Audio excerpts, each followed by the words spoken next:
Sampai kata abang ego. Memang abang ego pun. Dan sebab abang ego, abang tetap tak berpuas hati walaupun Mia mengalah.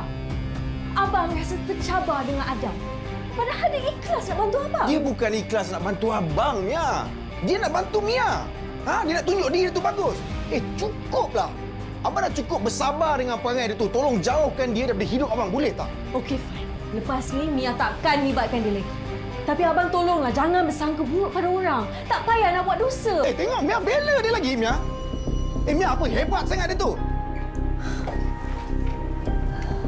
Kenapa ayah marah ibu? Tak, ayah tak marah ibu.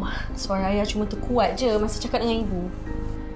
Ayah, Alisa ada duit dalam tabung ni. Kambing ayah kan kena racun. Kesian ayah. Ayah pakailah duit Alisa dulu. Jangan campur hal orang tua, boleh tak?